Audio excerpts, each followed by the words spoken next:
नमस्कार मित्रांनो, काजळ माया या मालिकेच्या आजच्या भागामध्ये आपल्याला जबरदस्त असा ट्विस्ट बघायला मिळणार आहे।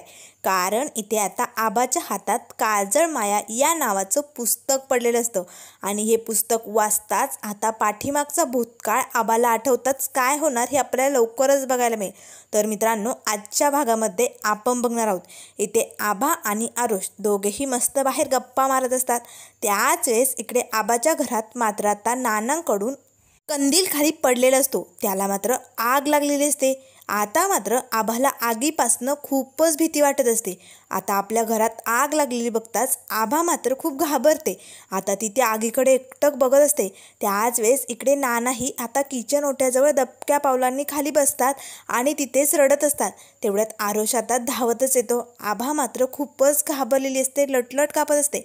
आरुष मात्र आता लगेच ती आग विझवतो आणि आबाजवळ येतो आणि म्हणू लागतो, आबा हे बघ, मी त्यावरती कपडा टाकलाय, आता आग विझली, तू शांत हो बरं, एवढं घाबरण्यासारखं काही झालं नाही, अगं छोटीशी आग होती। तेव्हा आबा म्हणू लागते, आरुष अरे आग बघितली ना, मला काय होतं ना खरंच मला काही कळत नाही, मला खूप भीती वाटते रे। त्याच वेळेस आबाचं लक्ष नानांकडे जातं। नाना मात्र खूपच घाबरलेले असतात। तेव्हा लगेच आबा आता त्यांच्या पाठीवरती हात ठेवते आणि म्हणू लागते, नाना घाबरू नका, आता आग विझली, सगळं काही व्यवस्थित झालंय, आता घाबरू नका बरं, चला बरं पटकन इथे कॉटवरती झोपा बरं। असे म्हणत आबा लगेच आता नानांना तिथे कॉटवरती झोपवते। त्याच वेळेस आता लगेच आरुष म्हणू लागतो, आबा अगं आगीची तुला एवढी का भीती वाटते? तेव्हा आबा म्हणू लागते, आरुष मला खरंच माहिती नाही, पण बरं झालं आज तू होता म्हणून सगळं काही ठीक झालं। पण बघ ना रे, दिवसेंदिवस नानांची ना विसरण्याची ही आजारी वाढतच चालली रे, हा आजार कधी बरा होणार? हल्ली तर नाना आता सगळं काही विसरायला लागले। मला आई वडील नव्हते, लहानपणापासून नानांनी मला लहानाचं मोठं केलं आणि जेव्हा ते माझी ओळख मला सांगणार त्याच वेळेस ते स्वतःची ओळख विसरले। बघ ना कसं झालंय ना आरुष माझ्याबरोबर।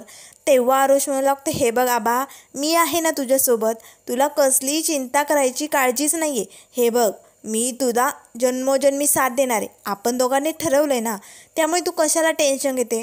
तेव्हा आबा म्हणू लागते, हो, असे म्हणत आता दोघेही एकमेकांच्या हातात हात देतात आणि एकमेकांकडे बघत असतात। तर आता इकडे पर्णिकेची आई मात्र खूपच भडकलेली असते। ती या जन्मात परत आली का? आरुष तर सुरक्षा कवच बनून? नाही नाही नाही, तिने पुन्हा पुनर्जन्म घेतला असेल का? असे असंख्य प्रश्न आता पर्णिकेच्या आईला पडलेले असतात। तेव्हा ती म्हणत असते, नाही, ती जर माझ्या पर्णिकेचा हेतू साध्य करण्याआधी त्या आरुषजवळ जाणार असेल ना, तर तिला आरुषजवळ जाण्याआधीच माझ्या पर्णिकेला आरुषला आपलंसं करून घ्यावं लागेल, असे आता पर्णिकेची आई म्हणत असते। तर इकडे आता रात्री आरुष झोपलेला असतो। दुसऱ्या दिवसाची सकाळ झाली असते। सकाळी सकाळी मात्र आता विद्याधर काका आरुषसाठी छान स्वतःच्या हाताने चहा बनवून आणतो। आता मात्र सकाळी सकाळी आरुषचा फोन वाजत असतो। तो आता फोनवरती मेसेज करत असतानाच विद्याधर काका त्याच्या रूममध्ये चहा घेऊन येतो आणि म्हणू लागतो, प्रोफेसर अहो झाली की तुमची झोप? लगेच उठल्या उठल्या मोबाईलही सुरू झाला, काय आहे तुमचं? तेव्हा आरुष म्हणू लागतो, काका अरे आता स्टुडंट मेसेज करताय म्हटल्यानंतर रिप्लाय तर द्यावाच लागेल ना। तेव्हा लगेच आता विद्याधर काका म्हणू लागतात, करणारच, आता एवढं सरांचा वाढदिवस आहे म्हटल्यानंतर मेसेज तर येणारच ना। तेव्हा लगेच आरुष म्हणू लागतो, हो आज माझा वाढदिवस आहे ना, म्हणून सगळे मेसेज करत आहेत। तेव्हा लगेच आता विद्याधर काका म्हणू लागतात, हे बघ, आज तुझा वाढदिवस आहे ना, म्हणून मी तुझ्यासाठी खास स्वतः चहा बनवलाय। तेवढ्यात आता काकू रूममध्ये आली असते। तेव्हा काकू म्हणू लागते, अरे बापरे, माझ्यासाठी नाही बनवला असा कधी चहा? नाही बाबा, आपल्यासाठी कोण कशाला बनवेल स्पेशल चहा? तेव्हा विद्याधर काका म्हणू लागतात, हे बघ, यात स्पेशल असं काही नाही आणि स्पेशल चहा बनवण्यासाठी माणूसही स्पेशल असायला हवा। आता मात्र काकूला खूपच राग येतो। तेव्हा लगेच विद्याधर काका म्हणू लागतात, आरुष तू तिच्याकडे नको लक्ष देऊ, हे बघ तू एक काम कर, तू ना मस्त चहा पे आणि मग मला सांग बरं कसा झालाय आणि तुझ्या वाढदिवसासाठी मी तुला काय गिफ्ट देऊ सांग बरं। तेव्हा आरुष म्हणू लागतो, मला एक गिफ्ट हवंय, ते देशील का? तेव्हा विद्याधर काका म्हणू लागतात, हो तू सांग फक्त।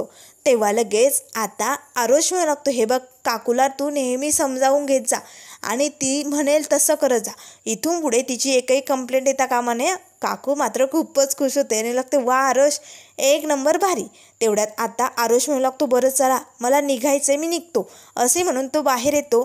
तर आता बाहेर विद्याधर काकांचा मुलगा झोपलेलाच असतो। आता ते लगेच त्यावरती ओरडतच म्हणू लागतात, अरे उठ ना, अरे बघ हा आरुष त्याच्या कॉलेजला निघालाय आणि तू काय करतोय, अजून झोपा काढतोय. तेव्हा लगेच काकू म्हणू लागते, अहो झोपू द्या की, माझं गुणू लेकरू झोपलंय की, किती गुणी येते.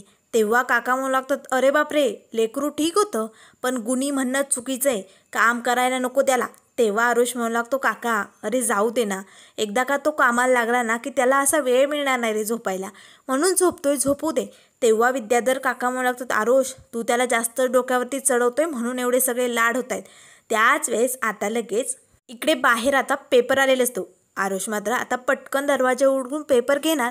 तेच आता कॉलनीतले एक काका आलेले असतात, लेले काका. ते मात्र आता पटकन यांचा पेपर ढापणार. तेच आता काकू दरवाज्यात तिथे आणि म्हणाले, लेले काका अहो काय चालू आहे तुमचं, आमचा पेपर ढापतायत आणि रद्दीत विकताय, काहीच वाटत नाही का तुम्हाला?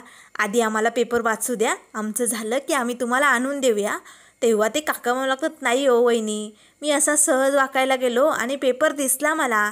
तेव्हा लगेच आता काकू म्हणू लागते, हो ना दिसला ना, मग द्या उचलून माझ्या हातात आणि व्हा तिकडे.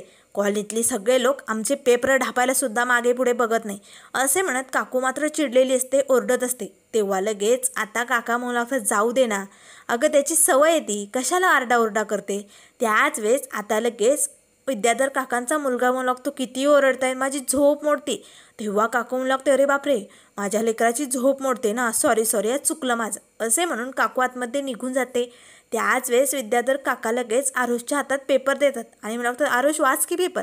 तेव्हा आरुष म्हणू लागतो, नाही काका तू वाच, मी निघतो. तेव्हा काका म्हणू लागतात, आरुष असं काय करतोय, अरे वाच की. आता मात्र आरुषने पेपर वाचायला सुरुवात केलेली असते. तर इकडे आता आबाची ही आवरावर झालेली असते. आता तिने नानांना बिस्किट आणि दूध दिलेलं असतं, पण नाना मात्र विसरून गेलेले असतात. तेव्हा आबा मत असते, नाना असं काय करताय तुम्ही? आता शेजारच्या काकूंना नानांना जे काही दिवसभर नाश्ता जेवण जे काही द्यायचं असतं ते सगळं आबाने आता इथे डब्यात पॅक केलेलं असतं. तेव्हा त्या काकू म्हणू लागतात, आबा अगं तू कशाला टेन्शन घेते, अगं तुझं रोजचं रुटीन मला माहिती आहे, त्यामुळे तू जा, तुला उशीर होतोय की नाही. तेव्हा आबा म्हणू लागते, बरं झालं काकू तुम्ही आहेत म्हणून मी नानांना तुमच्या विश्वासावरती इथे सोडून जाऊ शकते, नाहीतर मी कसं मॅनेज केलं असतं ना, माझं मलाच माहिती. त्याच वेळेस आता इकडे आरुष पेपर वाचत असतानाच काल आता रात्री त्याला जे काही दृश्य दिसलेलं असतं ना, ती मोकळे केस सोडलेली बाई, तो जोराचा वारा, ते सगळं काही दृश्य आता इथे पेपरमध्ये दिसू लागतं. त्याच वेळेस बाहेर आता गावाकडनं एक माणूस आलेला असतो. तेव्हा तो म्हणू लागतो, विद्याधर वालवलकर इथेच राहतात का? आता लगेच काकू आणि काका बाहेर येतात आणि म्हणू लागतात, हो. त्यावर लगेच तो माणूस म्हणू लागतो, यंदा विघ्नेश्वराच्या अभिषेकाचा मान तुम्हाला मिळतोय, माहिती आहे ना, गुरुजींनी फोन केला होता ना, ही घ्या पत्रिका द्यायला आलोय. आता मात्र विद्याधर काका ती पत्रिका हातात घेतात.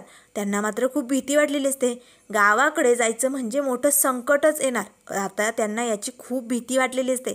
त्याच वेळेस इकडे आरुष मात्र पेपरमध्ये जे काही त्याला दृश्य दिसतं ते बघून खूप घाबरतो. तो पटकन पेपर बंद करतो. तेवढ्यात आता काका आणि काकू आतमध्ये येतात. काकू मात्र खूपच खुश होते, कारण एवढा मोठा मान आपल्याला मिळाला आहे ना. त्यावर लगेच आरुष म्हणू लागतो, कसला मान? तेव्हा विद्याधर काका म्हणू लागतात, काही नाही रे, गावाकडे ते अभिषेकाचा मान भेटलाय. तेव्हा लगेच आरुष म्हणू लागतो, आपलं गाव पण आहे, कुठे? तेव्हा काकू म्हणू लागते, आहे ना बाबा, आपण कधी जात नाही, पण आपलं नाव निघालंय तिकडे अभिषेकासाठी. तेव्हा आरुष म्हणू लागतो, एकदम भारी, मग मीही सुट्टी काढतो, आपण सगळे जाऊया. तेव्हा विद्याधर काका चिडतो आणि म्हणू लागतो, नाही कोणी यायचं नाही, मी एकटा जाईल. आता काकू मात्र भडकते आणि म्हणू लागते, नका नेऊ मला, तुम्ही कधी मला कुठे नेत नाही, मी फक्त धुणी भांडी लादी पुसायलाच आहे ना, नका नेऊ. काकू चिडलेली असते. तेव्हा लगेच आरुष आता विद्याधर काकाची समजूत काढतो आणि म्हणू लागतो, हे बघ काका, कधीतरी येऊ देणार आहे तिला, पण तिचा हट्ट आहे तर नाही. आता काकू मात्र खूपच खुश होते. विद्याधर काका हो म्हणतात ना. तेवढ्यात आता दरवाज्यात आबा आलेली असते. तेव्हा लगेच आबा म्हणू लागते, आरुष चल, उशीर होतोय. दोघेही आता निघालेले असतात. तेव्हा मात्र आरुषला आता पेपर वाचताना जे काही घडलेलं असतं ते आता आबाला सगळं काही सांगायचं असतं. तो रस्त्याने जात असताना तो झालेला सगळा प्रकार आबाला सांगू लागतो. तेव्हा आबालाही जरा टेन्शन आलं असतं, आरुषबरोबर असं काय होतंय. तर आता त्याच वेळेस समोरनं आता पर्णिका आलेली असते. आता मात्र पर्णिका आरुषला आवाज देत असते. आरुष मात्र घाबरतो. तेव्हा आबा मत असते, आरुष काय होते तुला? तेव्हा आरुष म्हणतो, बाजूला व्हा, बाजूला व्हा. त्याच वेळेस आता ती गाडी पर्णिकेला येऊन धडकते. त्याच वेळेस आता वरतून एक कावळा जोरात ओरडत असतो. तेव्हा लगेच आता आभा गाडीवरनं खाली उतरते आणि लागते, आरुष काय होतंय तुला, असा का वागतोय तू? तेव्हा आरुष म्हणू लागतो, आबा आत्ता समोर ती बाई होती, कुठे गेली? इथेच होती, मी तिला बाजूला हो म्हणत होतो, पण ती कुठे गेली? आता मात्र आबालाही मोठा प्रश्न पडलेला असतो. समोर तर कोणीच नसतं, पाठीमागे ट्रॅफिक जाम झालेलं असतं. आरुषने मध्येच गाडी थांबवलेली असते ना. त्याच वेळेस आबा मात्र आरुषकडे बघू लागते, कारण तो खूप घाबरलेला असतो. तर त्यानंतर मित्रांनो पुढील भागामध्ये आपल्याला बघायला मिळेल, इथे आता विद्याधर काका गावाकडे निघालेले असतात. त्याच वेळेस इकडे आरुष आता आबाला सांगू लागतो, आबा मला जे दृश्य दिसतं ना ते खोटं नाही आहे. असं वाटतं की ते सगळं खरं घडतंय, आणि जर खरं असेल तर मला काही होतंय का आबा? आता मात्र आबालाही टेन्शन आलं असतं. तर इकडे विद्याधर काका गावाकडे येताच आता लगेच एक बाई म्हणू लागते, रजनीश वालवलकर यांच्या आत्म्याला मी प्रस्थान करण्याची संधी देते. आता मात्र विद्याधर काका खूपच घाबरलेला असतो. तर इकडे आता लायब्ररीत येताच आता लगेच आभा एक पुस्तक हातात घेते. त्या पुस्तकाचं नाव काजळ माया असतं.